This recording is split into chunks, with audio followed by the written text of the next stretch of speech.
राजस्थान और गुजरात के बीच में मैच, जगह थी जयपुर का सवाई मानसिंह स्टेडियम।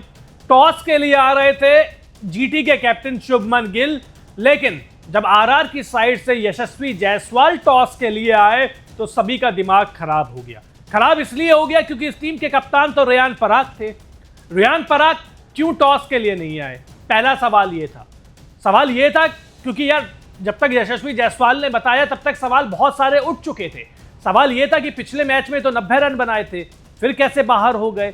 पिछले मैच में तो एक इतनी अच्छी इनिंग खेली थी, फिर क्यों बाहर कर दिया गया? दूसरा सवाल यह था कि वाइपिंग करते हुए जब पकड़े गए थे, यानी कि ई सिगरेट पीते हुए पकड़े गए थे, तो क्या उनके ऊपर कोई कड़ा एक्शन लिया गया है? क्या इसलिए बाहर कर दिया गया है?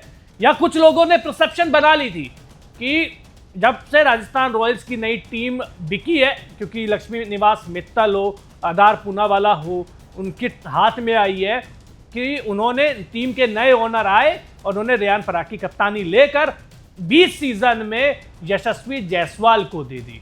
सोशल मीडिया पूरी तरीके से इस बात को लेके डरा हुआ था। जो रेयान पराग के फैन थे वो लगातार ये बातचीत कर रहे थे कि क्यों रेयान पराग को बाहर किया गया।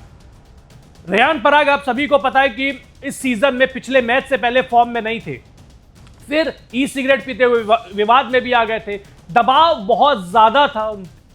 लेकिन इस बीच यशस्वी जायसवाल जब टॉस के लिए आते हैं, उनसे पहला सवाल यही पूछा जाता है कि भैया रेयान पराग क्यों नहीं खेल रहे? तब वो जो जवाब देते हैं उसके बाद सांसों में सांस आती है। हालांकि वो भी टेंशन की बात है, लेकिन कम से कम जो ये नेगेटिव चीजें हम सोच रहे थे, कम से कम वो चीज तो नहीं थी। रेयान पराग को कप्तानी से नहीं हटाया गया था, रेयान पराग को ड्रॉप भी नहीं किया गया था, रेयान पराग पर कोई कड़ा एक्शन भी नहीं लिया गया था, नए मालिक का इंटरफेरेंस भी कुछ नहीं था। रेयान पराग इसलिए बाहर हुए थे क्योंकि उनकी हैमस्ट्रिंग खिंच गई थी। जी हां, हैमस्ट्रिंग खिंच गई थी और इसी वजह से रेयान पराग इस मैच में नहीं खेले।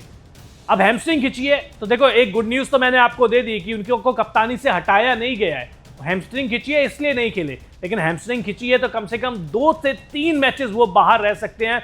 और इस कंडीशन में या इस सिनेरियो में जब राजस्थान रॉयल्स प्लेऑफ की रेस में बनी हुई है, 2 मैच जीतने के साथ ही वो प्लेऑफ में जगह बना लेगी।